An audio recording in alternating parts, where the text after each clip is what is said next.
Deputado, eu queria lhe dizer que o senhor está entre amigos aqui, viu? E mais do que amigos, não só a players de diocese que são com o senhor, que são de altíssimo nível, que nós temos uma empatia do ponto de vista não só da jornada brigadiana, mas em especial do ponto de vista da qualidade das pessoas que servem, reconhecido por todos nós, a contribuição que cada um deu e está dando aí na instituição. Então, me cumprimento primeiro por isso, né, pelas pessoas que me acompanham e que já, de alguma forma, sinalizam a frequência com que o senhor atua, né? Esse tom elevado. E depois eu preciso dizer também, em nível de boas-vindas, de recepção, né, a admiração que nutrem os oficiais da Associação de Oficiais em razão do seu trabalho, não só pela sua passagem, que foi relâmpago, a gente sabe, pela Secretaria de Segurança, e tem todos nós uma sensação de que poderia ter sido construído ali um bom momento para as instituições que cercam a segurança pública do Estado, mas em razão dos testemunhos aí que tem nos dado o Capitão Roger, o Major Specht, enfim, as pessoas que a gente costuma designar para que compareçam em Brasília, para que transitem no Legislativo não só estadual, mas federal também, né? E o testemunho que nos dão de encontrar no seu gabinete sempre as portas abertas e um espaço de diálogo, um espaço de tentativa de construção. Então, lhe digo isso em nível de boas-vindas mesmo, que o senhor se sinta absolutamente em casa e à vontade, né? Nós vamos testar, fazer uma experiência com amigos se permitir, né? A gente deve aprofundar isso até com uma profissionalização, digamos assim, dessa iniciativa, na medida em que existe uma plataforma Google que vai oportunizar nós fazermos as videoconferências aí com todos os nossos associados. Cada um receba uma caixa postal. Sim. E é toda uma experiência do Google aplicativos, né, business, né, nessa área, está atendendo as empresas de uma maneira geral. E nós entendemos que essa renovação ela é possível e até obrigatória no atual momento, em que as polícias militares, de uma maneira geral, e a Brigada Militar nesse contexto, vem sendo alvo, né, de um sem número de iniciativas, aí, em especial no Congresso Nacional, passam de 700 a informação que nós temos, né, e que nós precisamos do conjunto, então, dos associados bem informados e disponíveis assim, para interagir, né. Então, com essas palavras aí, eu lhe digo e peço também ao Major Brito que nos diga o que vai acontecer nos próximos minutos aí, né? Enquanto o Brito se conecta, me permite, o Afonso Mota viria junto. Também. Estamos esperando também. Ele se perdeu na agenda e solicita um espaço aqui na associação, porque a parceria aqui, o deputado Hélio Bastos vinha estadual e o Afonso Mota vai federal, e o compromisso de que essa parceria que o deputado Hélio Bastos está fazendo, e sempre fez até agora, que seja também uma continuidade, né, deputado, na Câmara de Deputados pelo Afonso Mota. Então, gostaria primeiramente de dizer para ti que ele pediu que escusa não poder estar aqui, mas nós estamos até agora juntos, e agora deu uma questão, porque nós tínhamos marcado 14 horas, depois Sim. A gente teve que prolongar, mas que, se possível, um outro espaço para ele vir aqui e também assumir esse compromisso que a gente sempre teve contigo, né? E a associação. A associação está aberta para receber. Eu quero de imediato agradecer mais uma vez essa recepção calorosa, e como se eu estivesse chegando em casa aqui, porque a gente sempre que esteve aqui e agora não é diferente, a gente sempre foi bem recebido. E até pegar uma adenda no que diz o coronel, que muitas às vezes se perguntam, se questionam, né? Principalmente esses que vão muito a Brasília, mas agora o deputado veio de federal, veio estadual. É um pouco... Justo no momento que nós estamos precisando do senhor no cenário federal. Exato. Até é incomum, mas eu creio que 20 anos em Brasília, eu pouco dizia que eu não sou um defensor da renovação, acho que o continuismo não é ruim no executivo, é ruim no executivo. Eu acho que no parlamento não é muito diferente. Eu não gostaria de repetir o que o meu amigo Miro Teixeira, por exemplo, faz. É um amigo do peito, mas eu um dia disse para ele: Miro, mas tu está aqui há 40 anos. Ele é 40 anos deputado federal. Dizia ele: mas essa é a minha vida. Tudo bem, mas eu teria muito medo de transformar a minha vida em viver dentro daquele parlamento. Imagina, eu acho que aquilo lá não é um melhor ambiente, não é tão saudável para passar o resto da vida lá. Mas, de qualquer forma, eu acho que em Brasília a gente discute os temas nacionais, né? E eu gostaria muito de ter a oportunidade que eu nunca tive, porque eu nunca fui estadual, de discutir os temas do Estado. Eu tive a sorte, mas o prejuízo de ter ido direto de vereador para federal. Eu acho que a escola da Assembleia é uma escola única para quem quer conhecer e debater as questões do nosso Estado. Não adianta eu levantar lá em Brasília temas do Estado que ninguém vai ouvir, ninguém vai dar tempo. A questão não é nacional. E quando se fala de Estado, lá tem que falar São Paulo, Rio de Janeiro. Então é lamentável, mas é assim. Então eu estou voltando para cá, vindo a estadual, voltando para o Estado, mas tentando pela primeira vez o mandato estadual, exatamente para enfrentar algumas questões que eu acho que eu posso contribuir. E uma delas, basicamente, é a segurança pública. Eu acho que eu tenho como contribuir, eu tenho como ajudar, questões pontuais. A gente sabe que a própria Constituição estadual fala em adicional noturno para o policial, mas isso não for regulamentado. Eu acho que nós temos que institucionalizar na Constituição a carreira de oficial da Polícia Militar, institucionalizar, colocar na nossa Constituição do Estado. Acho que tem muita coisa para ser feito, né? E eu quero, o primeiro passo que eu venho defendendo, e aí vocês vão poder me ajudar muito, é a ideia que eu tive há um ano atrás, não implementei porque estava em Brasília, longe, agora aqui eu posso fazer isso. Eleito deputado estadual, eu quero criar um conselho suprapartidário que se reúna uma vez por mês ou a cada 60 dias para discutir segurança pública. Esse conselho vai ter quem? Promotor, juiz, pessoal da brigada, polícia civil. Vamos formar um conselho de 20, 30 cabeças pensantes para trazer pautas de sugestões para o governador ou para a governadora, seja quem for, seja de oposição à situação. Para nós, esse conselho não pode ter essa preocupação de defender governo ou de criticar governo, né? Então, esse é o meu intuito, via estadual, para tentar contribuir. E eu dizia para o coronel, venho, é um desafio grande, porque é muito mais confortável ser deputado federal lá em Brasília. Todo mundo quer ir para aquele lá que dizem que é o paraíso, eu acho que não é, mas todo mundo quer ir para lá. E eu estou ao oposto, estou vindo para cá para quase ser um vereador, porque ali eu sei que vai ter fila, o pessoal batendo na porta, questões pontuais, às vezes discutir até a cor do sino da igreja, eles vão procurar a gente, tá? É o que fazem no município. Mas acho que posso contribuir, se tiver o respaldo e o apoio de instituições como essa aqui de vocês. Eu acho que podem nos municiar com sugestões, com cobrança, né? E isso podem contar comigo. Essa é uma disposição democrática, isso é muito legal, porque em muitas ocasiões a gente não percebe isso, né? E o que o senhor dizia no início a respeito dessa interface aí entre o candidato a deputado federal e o candidato a deputado estadual, isso é muito importante. Eu estava agora mesmo no encontro em Osório, ali no Morro da Borússia, nós estávamos dizendo justamente isso. Às vezes os oficiais demandam à Associação de Oficiais que nós tenhamos lá no Congresso um oficial transitando entre gabinetes e tudo mais. Mas a gente sabe que o deputado federal, mesmo o senador, ele tem um compromisso no Estado. Aqui na base e aqui neste contato é que as coisas também ganham, né? A repercussão que se quer nos momentos pontuais que se precisa lá. Sim. Então, isso é importante. Mas a palavra está aberta, não estou monopolizando aqui. Até só para complementar, eu tenho dito com muita força também, e hoje, nos encontros que a gente teve aí, até mesmo lá na Secretaria de Segurança, que eu acho que a Copa nos deixou vários legados, mas um legado talvez não seja o principal, mas que é o mais simbólico para mim, é o que a população diz. Eu poucos dias eu vi na televisão, na época da Copa tinha mais segurança, agora tem menos, eu via brigadiano, agora não vejo. A Copa nos deu uma lição simples, de que se tiver mais polícia na rua, tem mais segurança. Mas é lógico. E aí eu quero contribuir também, e é um tema polêmico, eu vou ser um daqueles que vou brigar muito aqui. Eu acho que a brigada tem que cumprir a sua função constitucional, não é cuidar do presídio. A brigada tem que sair dos presídios com urgência. Quem vai substituir, claro, são os agentes penitenciários, que tem que ser o Estado que arrume, que se vire, que faça concurso, que prepare. Só aí são 3 mil policiais, 3 mil brigadianos que estão hoje num serviço que não compete, ele quer cuidar do presídio. A guarda externa talvez seja o primeiro passo. Se não der para fazer isso de imediato, os presídios, não dá para de uma hora para outra, vamos de imediato tirar a guarda externa dos presídios da Brigada Militar, porque o brigadiano ele cumpre pena, porque ele fica lá praticamente que nem um preso, 24 horas sentado numa guarita, né?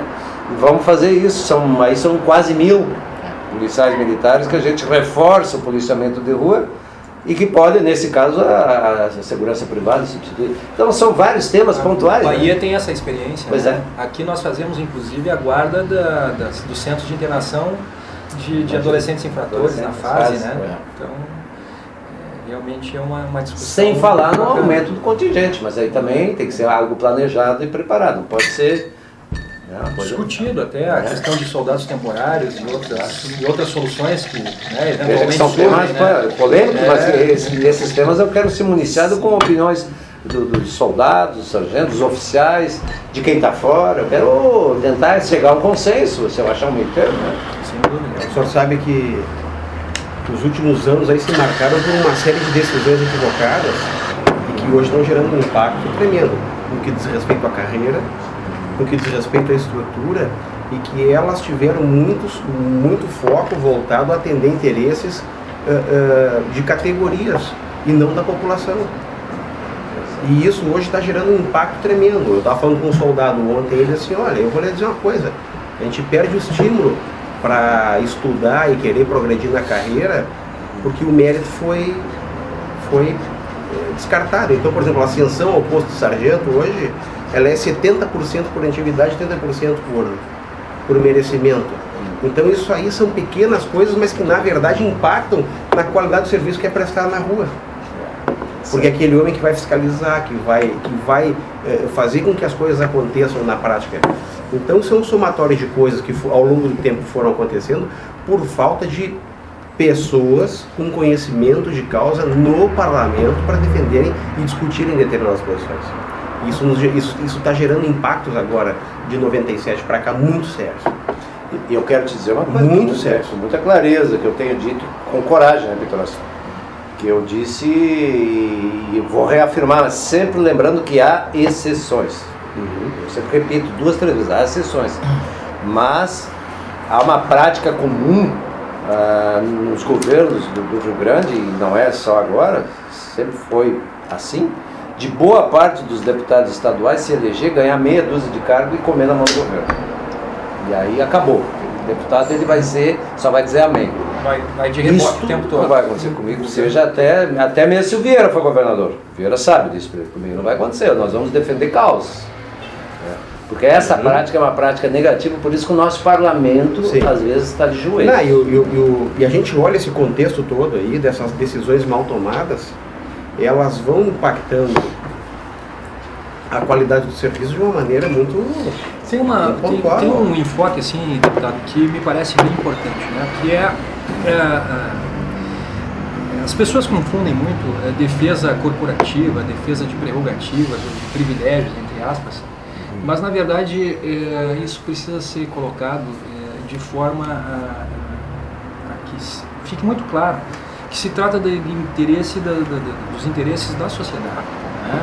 Então a questão da estrutura militar, das polícias militares, é uma coisa muito clara, porque vai ao encontro da preservação da ordem pública e das funções que a polícia militar exerce, realiza, que são funções, são atribuições de natureza civil, mas há necessidade de uma estrutura militar para fazer este enfrentamento, para que se tenha o pronto acatamento, para que se tenha, enfim, um controle disciplinar, inclusive, né? Bom, e junto com essas demandas existem, assim, aquilo que a gente muitas vezes passa ao largo, quer dizer, a brigada tem um efetivo diminuído há muitos anos, quer dizer, então o potencial humano veio sendo deprimido ao longo do tempo, na medida em que as populações vão crescendo, o Estado, enfim, né? E esse potencial humano, ele tem hoje dado mostras de como é que eu vou lhe dizer, de um cansaço, de um exaurimento por conta de uma exigência forte na estrutura militar, de uma exigência que é imposta aos oficiais e que colocam a brigada todos os dias na rua, em todos os municípios, em todas as localidades. Então o comandante da brigada no local, no município de Venâncio Aires, por exemplo, é um capitão.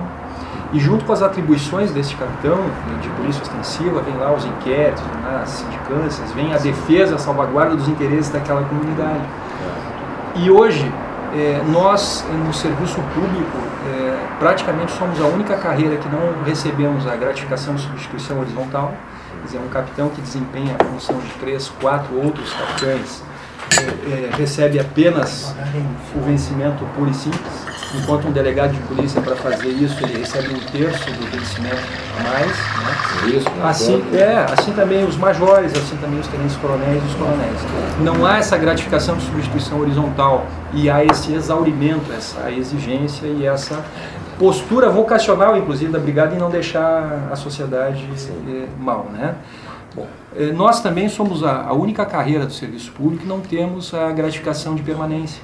Estamos falando em questões com a competência do Estado? Competência do Estado. Tudo bem. Né? Assim como... Outros estados é diferente, em outras palavras. Ou isso é padrão nacional? Por exemplo, aquilo que o amigo citou aqui é a nossa bandeira principal. Eu acho que é isso que vai surgir da nossa Assembleia Geral Extraordinária, que vai acontecer agora dia 23 de agosto, que é a inserção no texto da Constituição do Estado da condição de carreira jurídica, né, militar estadual. Junto com isso veio o pagamento na forma de subsídio, me parece que é uma questão, né? A carreira jurídica, ela corresponde ao teto do serviço público, quer dizer, o coronel da brigada, o desembargador, o delegado de polícia, o procurador, enfim, né? E estas prerrogativas que vêm ao encontro da necessidade da sociedade gaúcha. Né? O que é um oficial motivado, como diz o Beresford, né? O que acontece? O nosso capitão que ingressa na academia, o bacharel em Direito, ele tem que fazer 2 anos de curso, enquanto um delegado de polícia faz 6 meses. Ele sai sem uma perspectiva de carreira, quer dizer, ele não sabe quando vai ser promovido a major, quando será tenente-coronel e tudo mais. Nós precisamos observar isso na legislação estadual, a lei de promoções e outras questões. Então, assim, são inúmeros os enfrentamentos que a gente precisa, e precisa de pessoas qualificadas e que tenham essa disposição de visualizar a carreira, não naquilo que as pessoas normalmente visualizam, quer dizer, esses caras estão querendo mais vantagens para eles e um vencimento melhor, mas a prestação do nosso serviço enquanto interesse social, enquanto resposta à sociedade, porque a brigada, como o amigo bem sabe, é aquela instituição que 24 horas está na rua e está fazendo frente às necessidades, né?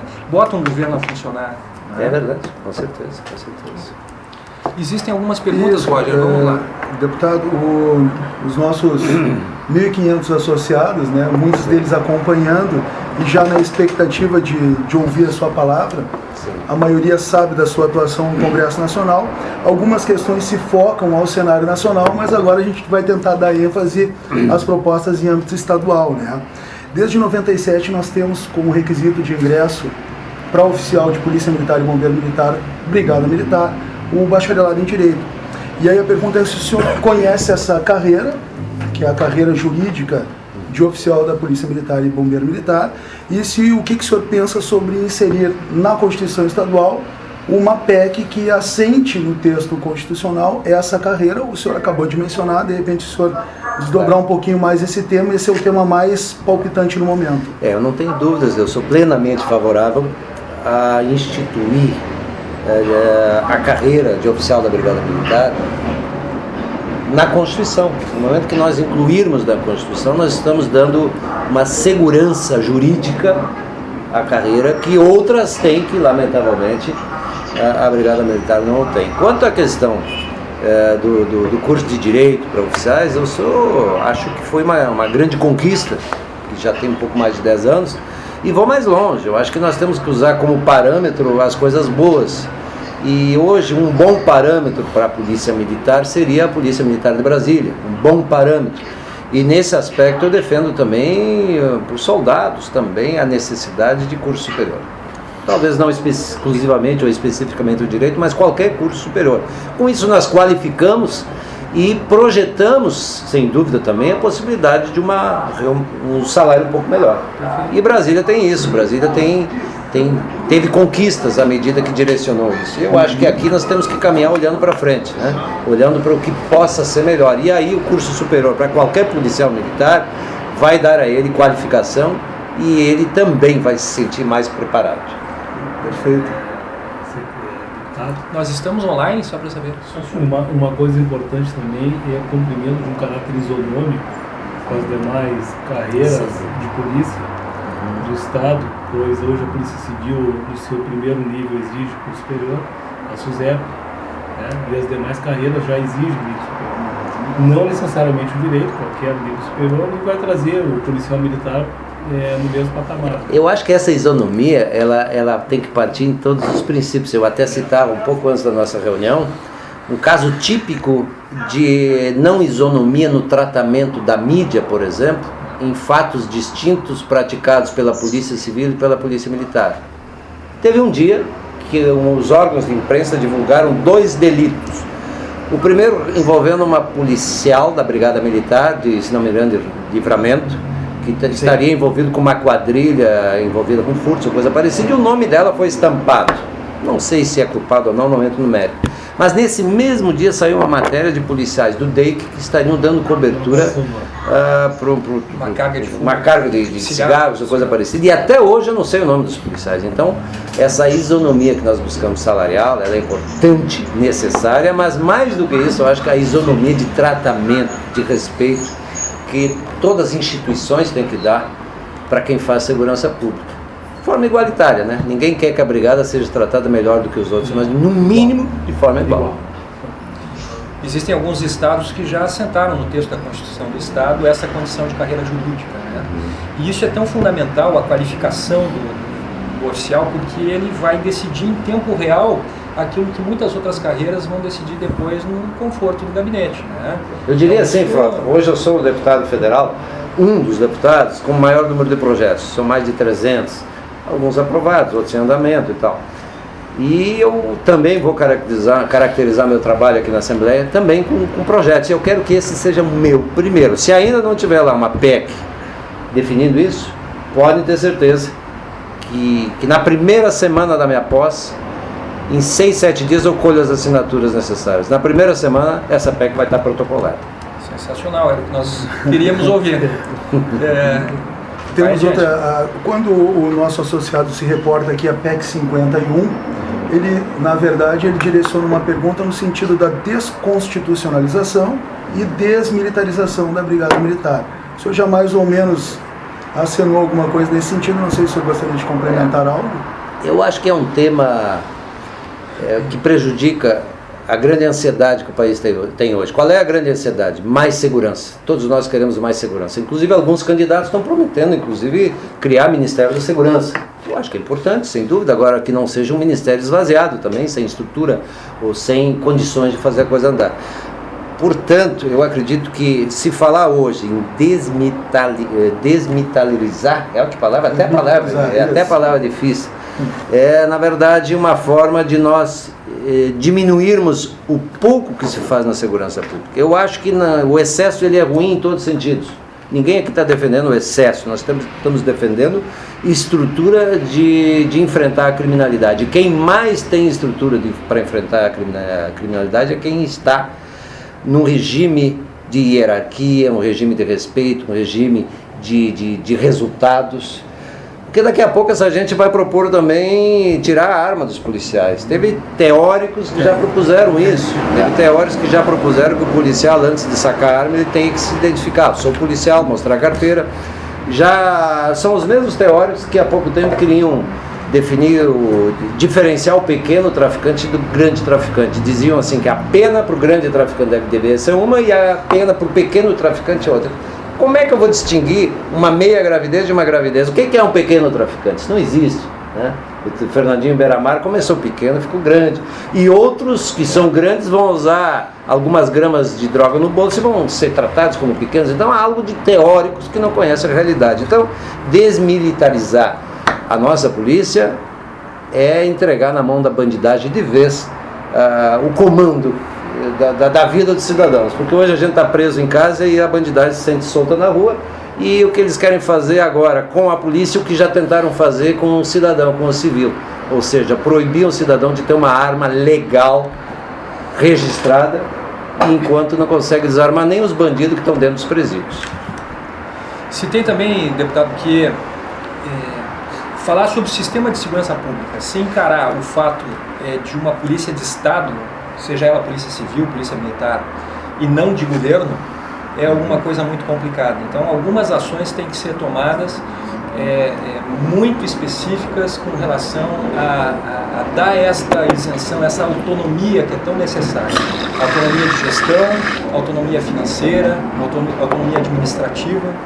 Algumas prerrogativas do tipo inamovibilidade, quer dizer, o capitão que interveio numa situação de um interdito proibitório, numa situação de reintegração de posse, ele não pode ser movimentado se isso de alguma forma vai de encontro ao alinhamento ideológico do governo. Então, são situações que nós gostaríamos que o próximo parlamento atacasse com muito vigor, o parlamento estadual. Né? Eu não tenho dúvida que eu serei eu diria assim, um soldado, né? E aqui cabe bem o termo, no enfrentamento de questões que para mim são cruciais. Eu acho que o policial, quando ele está em atividade, ele não pode ficar à mercê da vontade política do legislador ou do executivo. Ao contrário, eu acho que cada governo constrói a segurança pública que tem. E quando eu acompanho uma ordem superior, chegar num policial militar que está cumprindo a sua função para cruzar os braços e assistir, como nós presenciamos há pouco tempo em manifestações das ruas, principalmente em Porto Alegre, eu cheguei à conclusão que isso é um desânimo para o policial, é uma forma do policial chegar à conclusão: o que eu estou fazendo aqui se a lei, a Constituição me diz que eu tenho que agir, mas um político me diz para cruzar os braços? Isso é inaceitável. Vamos adiante ali.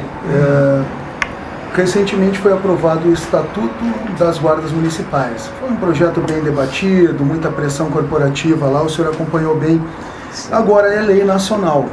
Nessa lei, nós temos uma zona de conflito entre a atividade da Guarda Municipal no que diz respeito à preservação da ordem pública, policiamento ostensivo, que é uma das atividades que, pela Constituição Federal, são típicas da Polícia Militar. E a pergunta vem nesse sentido: numa gestão estadual, como o senhor vê esse conflito de atribuições eventual entre a Guarda Municipal e a Polícia Municipal e a Polícia Estadual?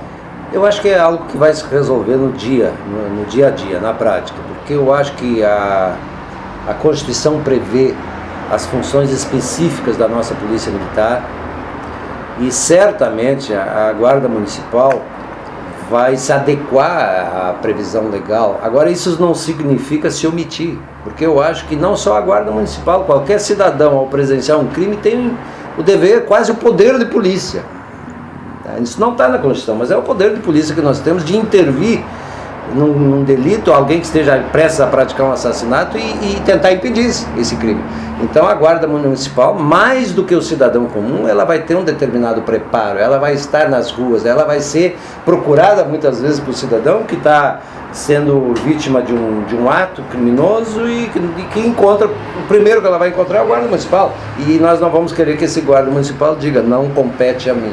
Claro que isso, o dia a dia, a prática, vai fazer com que as coisas andem bem. Eu acho que vai agregar, vai somar, porque teoricamente segurança sempre foi uma responsabilidade da União.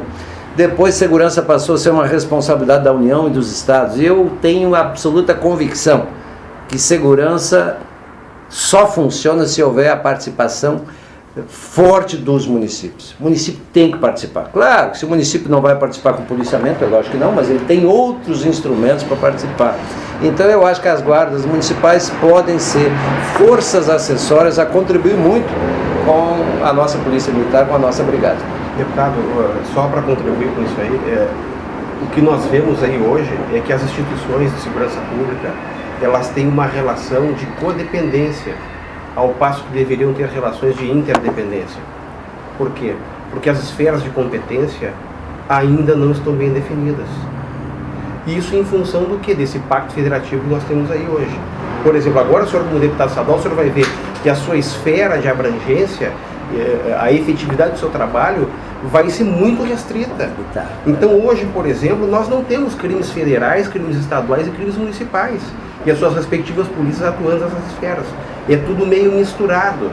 Sim. A coisa está confusa. Então essa definição de atribuições e competências, que é algo a ser visto imediatamente, para que justamente o sistema possa ter uma resposta efetiva. Isso aí hoje há aquele famoso desejo de que haja uma integração entre as polícias, ela não funciona porque essa clara definição de competências e uma efetiva integração dessas esferas não está bem clara ainda. Até hoje não está. E as guardas municipais vão entrar em zona de contato, de conflito com isso. Por quê? Porque se a guarda municipal está atuando dentro de uma esfera municipal muito bem definida, não tem zona de contato. Ao contrário, há um ambiente de cooperação. Com certeza. E isso é um problema Eu sério. acho que temos que procurar definir funções, mas sempre vai ficar uma pequena névoa, sempre fica. E aí depende do bom senso. Eu acho que vai chegar um ponto que aí o bom senso de quem tem poder, dos governantes, dos gestores, Não, eu lhe digo tem que isso. funcionar. Eu lhe digo isso porque eu não sei se o Roger vai trazer nas questões, já é muito falado no ciclo completo de polícia. Então hoje as polícias elas deveriam, da guarda municipal à polícia federal, operar os seus ciclos completos de polícia nas suas esferas de competência, o que não acontece hoje. Sim. Então são meios caminhos que se percorrem.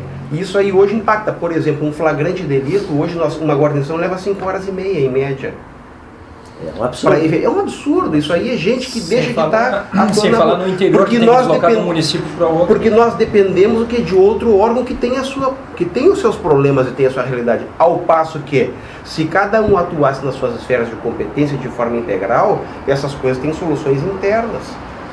Mas falar sobre a reorganização do sistema de segurança, na forma como se tem falado no nível federal, sem passar pela questão do orçamento próprio, né? Sem falar na questão do ciclo completo, sem falar na questão da autonomia de gestão, na independência, a polícia de Estado e não de governo e tal, e aí é não tratar o assunto com a seriedade que ele merece. Né? Verdade.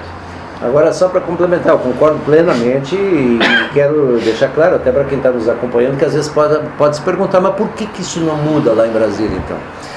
Eu estou lá há 20 anos, então não é pouco tempo não. Brasília tem 50 e alguns anos, eu estou há 20, eu estou quase metade da existência de Brasília, eu já estou lá. E se é sinal que estou ficando velho, mas com a velhice vem também o conhecimento. A gente tem uma certa sabedoria. E eu já aprendi lá em Brasília que as coisas só mudam se houver vontade do executivo, tipo, redução da maioridade penal. Se fala há tantos anos e nunca se vota por quê? Tem que haver vontade do executivo. Se o executivo não quiser, o legislativo não pauta em hipótese alguma. É como uma Câmara de Vereadores onde o prefeito tem o domínio. Se o prefeito não quiser que vote determinado projeto, jamais vai a voto. Então o executivo tem que querer.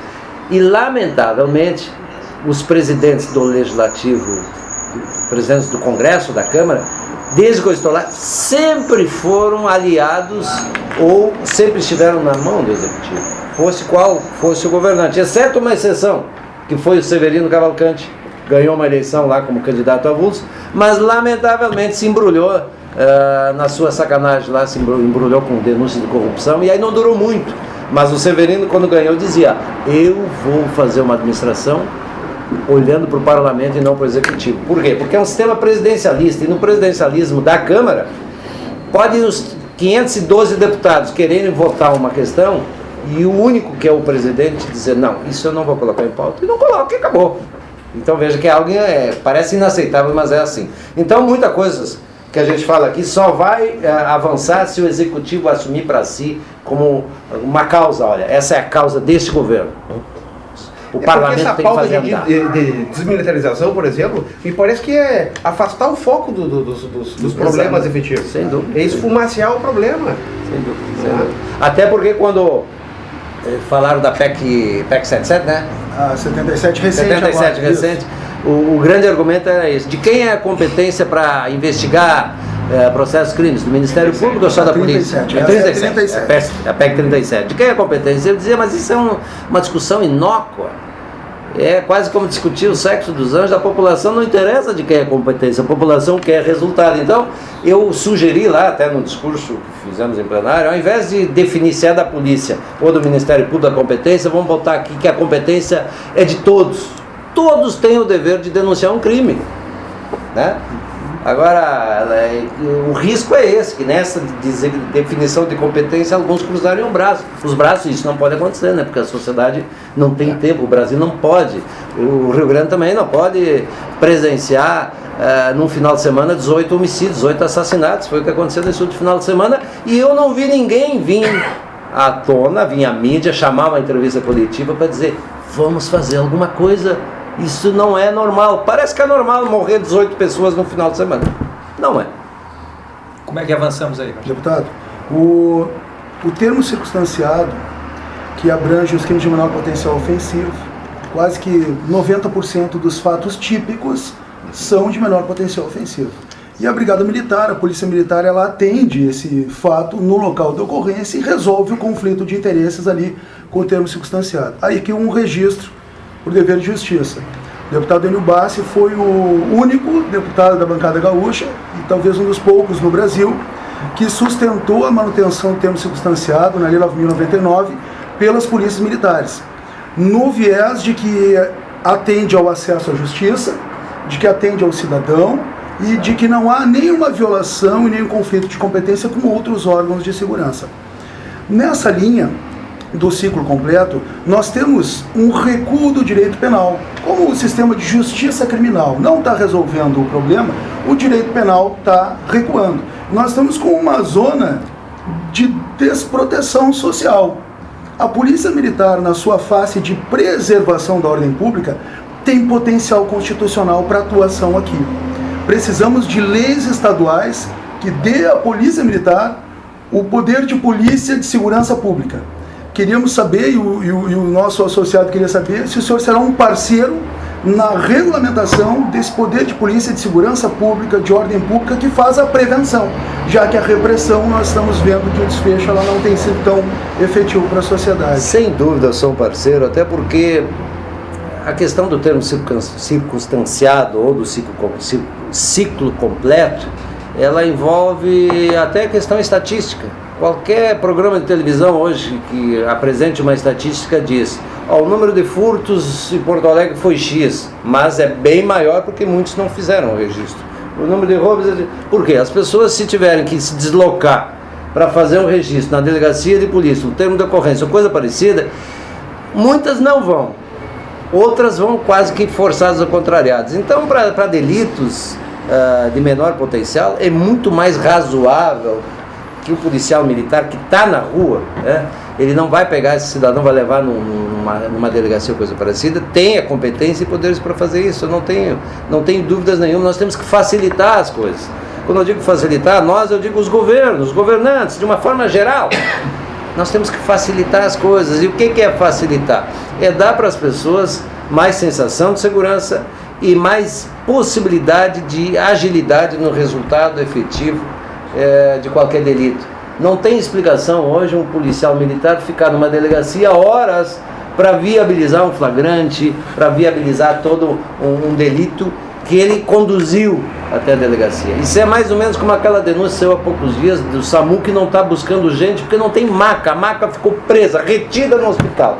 Então o policial, o brigadiano, não pode prender um delinquente porque ele está retido numa delegacia para fazer uma função burocrática. Isso é quase revoltante, né? Porque a gente precisa de mais segurança e quem tem poder para mudar esta parte burocrática que faz com que a segurança fique trancada, ao que parece nada faz. Eu sou um parceiro, estou junto e vamos lutar por isso. Deputado, eu vou trazer para um desafio, assim como a carreira jurídica no seu 7º dia, que a gente prepare já a associação, junto com o seu corpo técnico, jurídico e de colaboradores, que a gente estabeleça, sob matéria conceitual, esta questão da polícia da ordem pública, os conceitos de definição da atividade de polícia ostensiva, transformar isso, no mínimo, que não precisa ser condicional, a atribuição da competência da ordem pública, sim, condicional,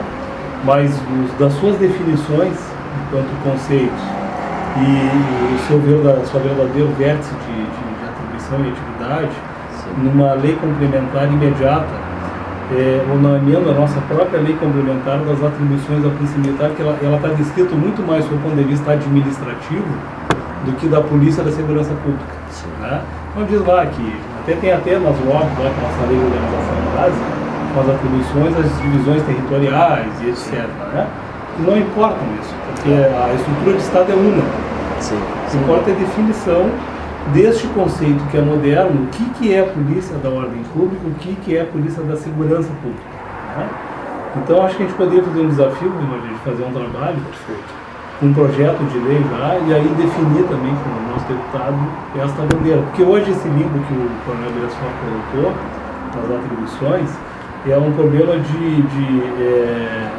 de conceituação dessa atividade que é nova.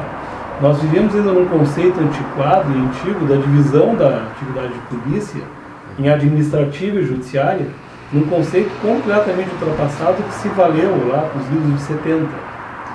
Hoje, porque a atividade de polícia de Estado é exercida por qualquer atividade de intervenção estatal prevista lá no Código Tributário do seu artigo 78. Então, o cara da saúde, o guarda municipal, o sanitário, o ambiental e etc. E aí a polícia militar foi colocada nesse mesmo conceito como polícia administrativa igual àquela. Só que o conceito moderno é de polícia da segurança pública, da ordem pública, que nada tem a ver com aquelas duas divisões. Né? Então a gente precisa de uma conceituação definitiva disso, que ela pode ser feita na lista estadual, não precisa ser no lei federal, né? Do nível de atribuição e atuação.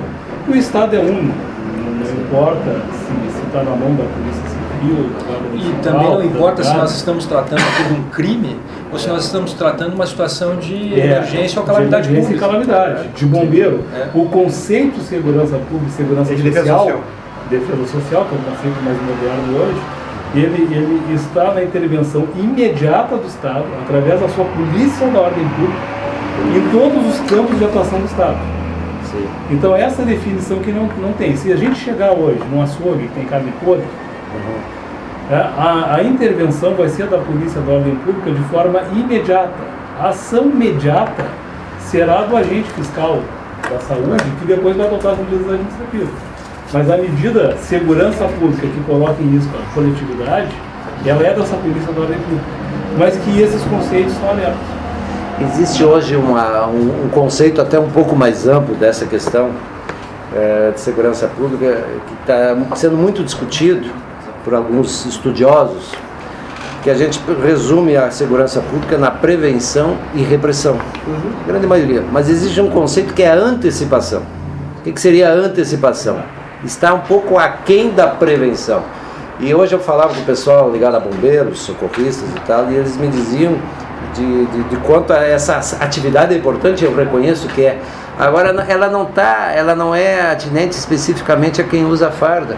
Se nós fizéssemos um projeto de antecipação, por exemplo, com todos os taxistas de uma cidade, para que eles tivessem preparo para socorrer alguém que infartasse, uma orientação mínima para socorrer em qualquer emergência e até uma orientação de como identificar a atitude suspeita de um passageiro ou de alguém que despresenciasse caminhando na calçada ou coisa parecida. Isso é antecipar, nem é prevenir, é antecipar. E a grande questão é prioridade de governo, né? Isso é básico, porque nós temos um governo hoje, isso eu tenho que registrar que para mim é uma crítica forte que eu tenho. Nós temos um governo hoje que faz blitz. E eu fui um dos adeptos e talvez um dos que mais incrementou as blitz no estado. E lá no período que eu estive na secretaria, nós fazíamos milhares de blitz, mas era uma blitz criminal, com 3 objetivos claros: identificar o passageiro para ver se não era foragido ou coisa parecida, procurar arma ilegal ou droga ilegal. Só. Hoje se faz blitz aos montes para tirar bebum da direção. É importante? Claro que é, mas não é prioridade. A prioridade é tirar bandido da rua, não é tirar o bêbado da direção. Prioridade número 1, tirar bandido da rua. Então eu sempre digo, para concluir essa parte, de uma forma bem chula, que se eu tomar um uísque ou uma cerveja e sair dirigindo, eu caio numa blitz e me pego. Agora, se eu não beber nada e botar uma metralhadora atrás do meu banco, eu passo na blitz. Então veja que a prioridade, e aí é uma decisão de governo, ela tem que ter, o foco tem que ser um. E a mesma coisa é recurso, não tem para tudo, então tem que haver prioridades. Só em relação um presente às ordens. Só o que o senhor falou em relação a que está sendo discutido lá no Congresso hoje da precaução, da cautela, Isso é um princípio já utilizado em várias áreas do direito que precisa ser trazido como conceito para a nossa área da ordem pública. Vou lhe dar um exemplo. Na área do meio ambiente, isso já funciona, o princípio da precaução, um agente chega lá e faz uma interdição de um determinado estabelecimento pelo princípio da precaução. E aí chega o policial militar e não tem conceitos definidos, é um problema. Na área do direito do trabalho, está aqui nossos vizinhos, né, do Ministério do Trabalho, que utilizam o princípio da precaução, inclusive com portaria, nem com lei, né, que estabelece uma regulamentação do artigo 61 da CLT, na segurança do trabalho, baseado no princípio da precaução com uma portaria do ministro, né, nosso ministro, estabelecendo essa atividade do fiscal do trabalho de forma imediata, mas com conceitos definidos dentro da portaria. A nossa grande dificuldade, essa é a falta de conceitos na área da preservação da ordem pública e da atividade de polícia sensível, que a gente precisa imediatamente, né, o primeiro deputado que entrar, definir, e aí o princípio da precaução é o resultado desses conceitos definidos. É o policial militar. Nós agimos o dia inteiro no princípio da precaução que eles estão discutindo lá, o dia inteiro. Só que ao risco do policial, do oficial na rua que decide. Recolhe ou não recolhe? Fecha ou não fecha o estabelecimento? Tá? Incide ou não incide na ordem pública? Precisa ter essa cobertura. Ele é muito maior que a questão do ciclo completo. Eu sou um combatente disso, o companheiro sabe disso, que é reduzir a nossa atividade no ciclo completo a só uma área que é a perseguição criminal. Mas a atividade da polícia militar, da brigada, ela é muito mais extensiva do que só a perseguição criminal. Segundo essa teoria, só a fatia da pizza, né? A teoria da pizza que nós vamos desenhar isso. Mas eu quero que vocês me ajudem e fiquem à vontade, porque esse tipo de colaboração e contribuição é essencial. A própria PEC, que vai institucionalizar, vai incluir na Constituição a carreira, né, de oficial militar da Brigada, oficial da Brigada Militar, me ajude, inclusive, até formatar, a buscar qual é o artigo que nós vamos alterar, onde vamos incluir isso na Constituição, a formatar. E essa questão aí também, nos ajude a formatar, porque eu sou um parceiro, tenho humildade de dizer que se a sugestão for boa, eu vou aproveitar. E não vou querer ser o pai da criança, eu vou ser apenas o vetor que vai fazer isso chegar lá. Mas o pai da criança é quem está propondo. Nós cumprimos toda a nossa agenda aí. Teria uma última questão que pode ser sintetizada, porque vieram alguns temas mais ou menos direcionados a essa área. O comandante-geral, ele é um cargo nomeado pelo governador.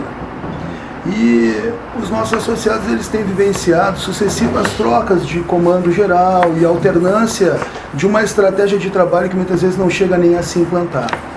Na qualidade de carreira jurídica de Estado, a simetria de outras carreiras jurídicas, como Defensoria, Ministério Público, vem a pergunta no sentido de ver o que o senhor pensa sobre lista tríplice, gestão mínima para o comandante-geral. São temas alternativos, mas no mesmo alinhamento. Lista tríplice, gestão mínima, comandante-geral, e a necessidade ou não de uma Secretaria de Segurança Pública. Essa é para finalizar os internautas. Sem dúvida, eu começo pela parte final. Uma Secretaria de Segurança não sou eu que diz que é necessária, é a população, porque qualquer pesquisa aponta a segurança como o segundo ponto que mais preocupa o cidadão.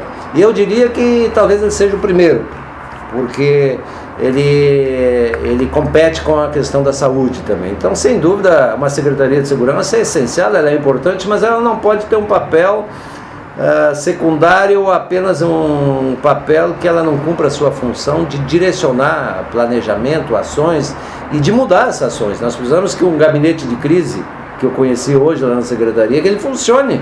Nós temos um gabinete de crise na nossa Secretaria de Segurança, muito bem equipado, aparelhado, com condições de ter um visual, inclusive, de câmeras de vigilância e tudo mais, mas esse gabinete se reúne em momentos de crise. Mas quais são os momentos de crise? Será que morrer tantas pessoas assassinadas no estado como morrem hoje não é um detalhe, não é uma crise? Será que saber que 13 brigadianos se suicidaram nos últimos 12 meses e não foram notícia? Agora, 4 foram assassinados em combate e foram notícia. Por que 13 brigadianos se suicidaram? Alguma coisa está errada. Então, acho que nós temos que agir e usar a Secretaria de Segurança para planejar e buscar ações, mas não de forma concreta. Essas ações elas são mutáveis, elas mudam. O delinquente também, ele na criminalidade, ele vai variando o tipo de crime que ele pratica. Eu, sinceramente, não posso me queixar do comando no período que eu fui secretário. Eu tive lá o Coronel Alves e o Coronel Mendes, que para mim foram dois motores essenciais. O saudoso Alves, que já é falecido, e o Mendes, que hoje está no Tribunal Militar. Agora, sem dúvida, uma carreira jurídica de Estado, ela vai viabilizar, sim, algo que é ruim na política, que é a cada 4 anos se mudar a direção de um planejamento numa área tão crucial como a segurança. Segurança tem que ter uma espinha dorsal onde se procure agregar, mas jamais mudar radicalmente, porque nada funciona em 4 anos. 4 anos é o começo, é um embrião de algo que pode dar certo em 10 ou 20. Então, uma ação de segurança pública, para ter resultado concreto, precisa 10, 20 anos. Se a cada 4 anos muda o governo, muda as prioridades, as coisas não funcionam. Se nós olharmos os últimos secretários de segurança que tivemos, os últimos comandantes da brigada, não por má fé, mas tivemos alguns, como eu citei antes, que queriam que o policial não sacasse a arma antes de gritar e se identificar como policial. Tivemos um comandante da brigada, que eu não sei nem quem era, mas já faz tempo, mas que à medida que os bancos no interior eram assaltados, ele dava entrevista, e eu presenciei numa emissora de rádio, ouvida por todo o estado, onde ele dizia: não é possível enfrentarmos a bandidagem, porque na cidade tal só temos uma espingarda calibre 12, só temos 2 revólveres, na outra cidade só temos... Ele estava alertando a bandidagem, quais as cidades que estavam desarmadas. Quer dizer, então, às vezes, o blefe, isso aqui não é um jogo de pôquer. Eu não jogo, mas conheço. Tem que blefar. Então, às vezes, até nessas ações, às vezes a seriedade, o excesso de seriedade e transparência, ele não é bom que se torne público. Ele precisa existir internamente para se buscar soluções. Por isso que, às vezes, um comandante ele tem que ter afinidade ou ser um bom relacionamento com o governo. Mas isso não é impedido, é bem viável se houver uma lista tríplice, uma carreira a ser seguida, onde haja uma limitação. Hoje mesmo a brigada, eu não sei o número exato, mas acho que não passa muito de 40 coronéis, né? Então, 35 coronéis. 27 na lei. Então nós temos hoje uma lista de 27 ou de 35 possíveis comandantes de brigada. Uma lista bastante ampla, mas se tivesse uma carreira militar, ela poderia ficar um pouquinho mais restrita. Quem sabe, ao invés de 27, chegaremos a 10, 12. Critérios para serem seguidos. Mas, sem dúvida, eu sou favorável. Agora, não é viável, é impossível um comandante ser de uma força antagônica ao governador. Aí não vai funcionar mesmo. Não, nós entendemos, inclusive, o seguinte, que ainda que... Isso não é pacífico também, isso nós estamos discutindo, né? Mas ainda que o governador escolha, dentre os oficiais de último posto, os coronéis da brigada ou comandante-geral, tem que estar assegurada a gestão mínima. Uma vez que ele tenha escolhido, o sujeito tem que ter 1, 2 anos de gestão assegurado, podendo ser renovado por outros 2. Excelente. Então, a gestão mínima realmente é um ponto crucial para aquela questão da polícia. Ele tem independência ou polícia de trabalho. Sem dúvida. Ele não pode dormir comandante e acordar exonerado, porque tomou uma decisão que, enfim, do ponto de vista ideológico, não estava alinhada. Né? Verdade. Uma decisão técnica. Eu sou a prova viva de que isso é importante. Né? Eu fui por 100 dias, 3 meses secretário de governo de segurança em 2007. As pesquisas diziam que eu tinha 94% de aprovação. Dormi secretário e acordei não sendo mais secretário. Felizmente eu era deputado, senão teria talvez caído no ostracismo. Como deputado, acabei até fortalecendo a bandeira da segurança.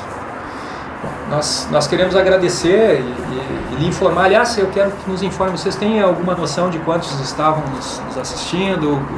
O que se pode tirar dessa experiência aí, pelo menos para informar minimamente o deputado? Na verdade, eu não consigo ver agora. Acho que tem que encerrar. Na verdade, depois de encerrar, eu acho que ele consegue contabilizar. Então, informar o e-mail seu que já para. Na verdade, eu acho que não está conectado, não é? Não, esteve conectado o tempo todo. Não, estou brincando. O Marco e o Rubinei está ainda. Sim, está bem. online assistindo. Bom, então eu lhe pediria para o senhor informar o e-mail para os nossos associados que estejam... pedir o feedback, nós vamos... não, mas antes disso, o deputado informa o e-mail, aqueles oficiais que quiserem ainda lhe encaminhar alguma contribuição, algum questionamento... Não, eu fico grato até pelo acompanhamento, saúde especial àqueles amigos que estão lá no meu Vale do Taquari, Vale do Rio Pardo, região da Serra, né? E qualquer tipo de questionamento, dúvida, consulta, fiquem à vontade. Meu e-mail é enio.bassi, Bassi com 2 Cs, né? B-A-C-C-I, enio.bassi@terra.com.br. Temos 2 comitês regionais, um em Lajeado, que é o Comitê do Interior, na Avenida Senador Alberto Pasqualini, 910, outro em Porto Alegre, que atende a toda a grande Porto Alegre, que é na Farrapos 110. E além desses, temos os nossos telefones também, o meu de Brasília, o código é 61 3215 5930, e o meu celular, ajuda aí, coronel, eu sempre esqueço. Não lembra? Vamos olhar aqui, me dá licença que eu vou dar meu celular pessoal. Sim, o 51, pode ser o pessoal, não há problema. Não há problema nenhum, ao contrário. Receberei qualquer ligação com muito prazer. 9786-1277. Isso, código 519786-1277. Se o senhor me permitir, eu vou fazer também a minha despedida em relação aos associados que porventura estejam nos assistindo, dizer que esta é uma experiência inovadora da Associação de Oficiais, que nós pretendemos essa iniciativa fazer com que ela aconteça mais vezes durante o pleito, que nós tomamos a iniciativa também e o cuidado de informar o Tribunal Regional Eleitoral. Montamos um grupo específico na rede social, no Facebook, para tratar sobre as eleições 2014, porque nós entendemos o nosso associado como um formador de opinião, aquele que é qualificado para escolher e para intervir nas escolhas. Então, muito obrigado também aos associados, obrigado ao deputado e à comitiva, aos diretores que aqui estão. Muito agradecido. Nessa comunidade do Facebook, esse vídeo da sua entrevista que vai ser postado lá, todos os nossos sócios terão acesso, poderão verificar, mesmo os que não assistiram online, poderão assistir posteriormente. Fico grato pela oportunidade. Muito obrigado.